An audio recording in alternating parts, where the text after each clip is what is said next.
Hey guys, Aaron from houseofhaha.com, and welcome to our campsite for the night. We're still up in the Rocky Mountains in colorful Colorado. More specifically, we're staying tonight is at the Black Canyon National Park. It's a national park. It's one of those ones you got to pay to get into. And speaking of paying, this video we're talking about the costs of camping. There's been a lot of questions from folks who are kind of interested in this lifestyle for themselves. You know, traveling the country, living nomadic, moving from campsite and forest to forest and things like that. So we want to give you a little bit of a taste in some of the logistics and the money that's actually involved to live this lifestyle. So for this one, talking about the cost of camping. Now, this can vary depending on the kind of places you go. In general, the thing that surprised us the most, it's a little higher than we thought it was going to be. Well, our original goal was to shoot for as much public land or Bureau of Land Management campsites as that we could find. These are ones that are set aside that are usually, for the most part, are supposed to be free because it's public land. However, the government can do different things with it and lease it out to people or give what's called special permit, which is basically they give a permit to someone else to run the campsites over there and provide services like, garbage and cleaning and general maintenance and things like that. And then for that, you end up paying a fee for it. So that's always been our goal in general, is trying to find those, and it's been a lot more expensive than we anticipated from our prior research before we decided to go live on the road to the actual realities of going and living on the road. So public land, so places like that, if you're looking to get charged for it, if it's not free, of course free is the best, but you're looking $5 to $10 per night is what, on average, is what you're going to get. And for that, you're going to get a campfire ring. So a place to have a campfire on the ground, which for the most part, just about every campsite is the only place that you can have a fire is inside there. You'll get a bench to sit on or put your stuff on or whatever you need it for. So you're getting the bench. You get bathrooms. Most of these bathrooms are vaulted, which means they're like porta potty bathrooms. So very few are going to actually have flush in toilets. If you have sinks in them, the bathrooms, they're probably not going to have hot water. The rare occasions you do. You're almost definitely not going to have showers, but you should have a water source of some place of potable water that you can drink nearby. So for your $5 to $10 per night, that's basically, according to them, is what you are paying for, along with the maintenance and things like that. There's also a thing called dispersed camping, since we're talking about public lands. Dispersed camping is basically, it's a public land that is not specifically set up for camping, but are like, if you would like to go way far out there and set up camp, you're welcome to go do so. And on all these occasions, the maximum time you can stay in one location is 14 days. So 2 weeks is the most you can stay there. At that point, you have to move on to a different campsite that's at least 25 miles, I think, away from the one you've stayed at. So dispersed camping is not really for us. It's not really what we do. We prefer to have actual campsites, the benches, things along those lines, and it just works for how we're doing our particular camping because we're doing everything out of a blaze, so we're bringing everything with us. We have our tent, so we're looking for like level ground, places we can set fire. Also having bear boxes and certain bits of security that comes along with staying in an actual campground. We kind of like that too. So public land, $5 to $10, dispersed camping free, but got to go way out there. It's just not what we're doing, but that may work for you. It's not always allowed either.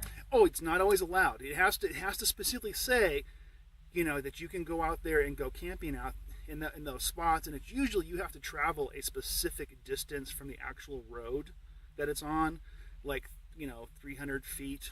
Actually, I think it's more. Actually, more than yards. 300 yards. I think you have to go or something. But that's the last we saw. It said something like that. But anyway, there's a certain distance you have to go, so it's not always easy to get to. Then you have state parks. So these are parks. So like you have in Colorado, we stayed at a state park called the Jefferson State. Thank you. Jackson State Park. Jackson Lake. That's right, because it was right next to the lake and right also near the Missouri River. Wasn't it? No, that was a different one. That was in South Dakota. Anyway, there was one and we stayed at a state park in Colorado. And so these are what they sound like. They're run and managed by the state itself. Those are consistently more expensive. So if you're looking to stay at state parks, expect the fees to be somewhere between $25 and $40, and it's not for a lot. It's definitely not for hookups. So if we're talking hookups, we're taking, like, if you're traveling in an RV where you have a plug-in, you can get electricity into it, or you have like a plumbing system or things like that. If you're looking to get anything that has a hookup on it, like, which could be a minimum of a hookup, can be like a power box you can plug stuff into. That's going to run you an extra, $5 or $8 on top of what the fees already cost you. That's about an average. But so what you'll get at the state park is, again, basically the same thing you get at the public lands. You get a bench, you get a spot to put your tent, you get bathrooms, and again, flushing toilets, kind of rare. Not so much. More likely at state park, though.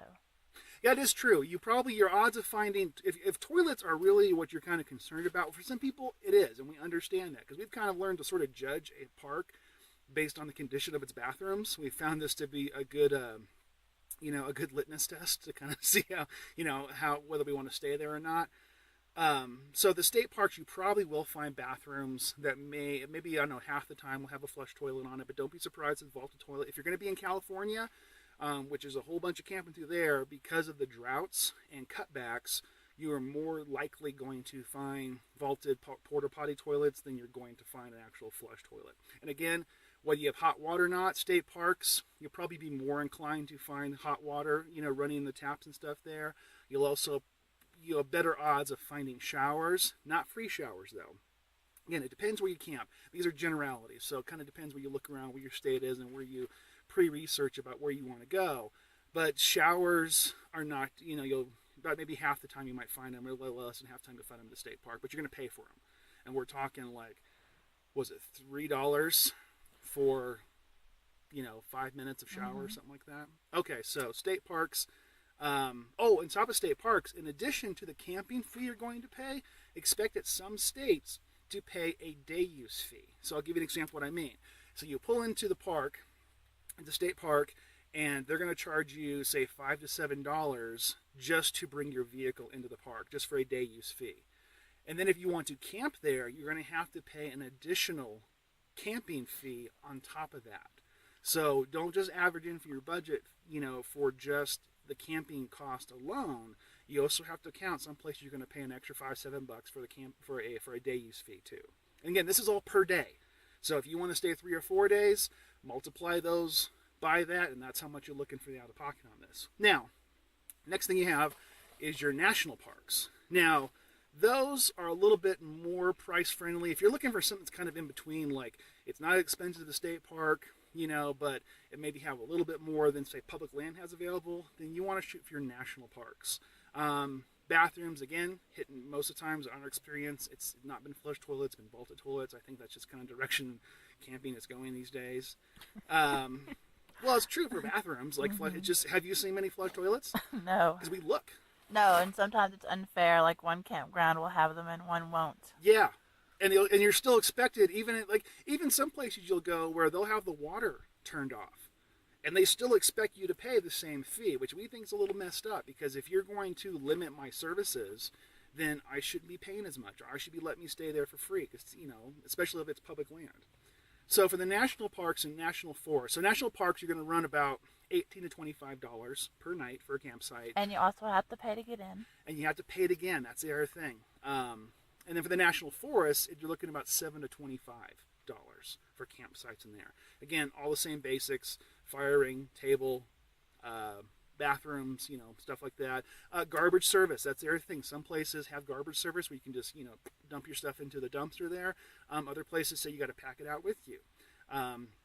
Some places have bear boxes, even though every park will tell you there's bears there, but it does not mean they necessarily always going to provide a bear box for you. Or if they have the bear boxes, they might be communal, meaning you might have, say, 5 campsites that share the one bear box. So, what else was there, Melody?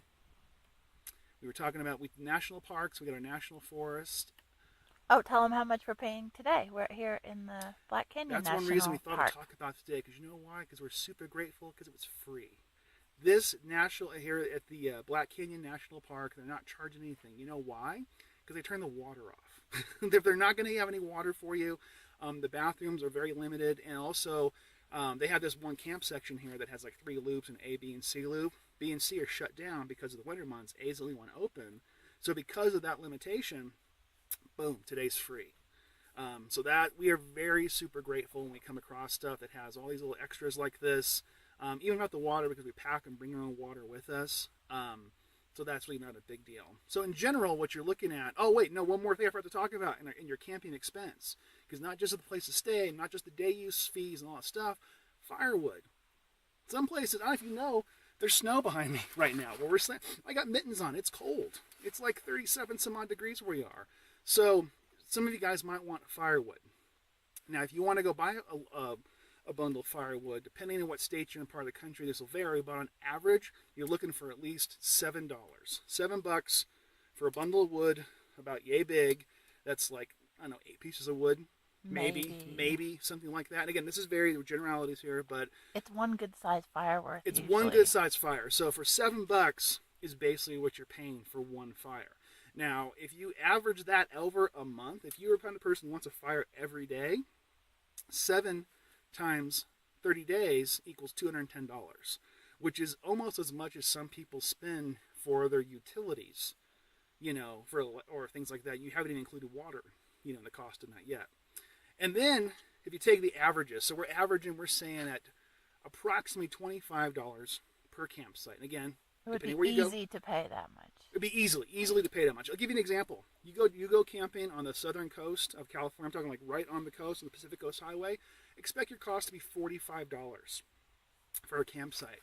And when Melody and I, we camp, we like this. We like privacy. We like some foliage around us where other, we can't see our campers. They can't see us. It's a little bit of privacy. If you want to go camp on the beach in Southern California, it's get to know your neighbor. Because it's basically a bench and a fire ring, and then you got the person next to you, and that's it. It's like a parking lot. It's like a parking lot. Like if you've been to like the drive-in theater, it's like that. It's essentially like that, but you're camping in those spots, opposed to like just watching a movie together. So, it can vary. But if we average everything out approximately, let's say $25, easily to expect to pay for camping per night. You multiply that times 30 for a month, you got $750. So between your firewood and the camping costs, just to do this lifestyle, you can expect to pay somewhere around $960.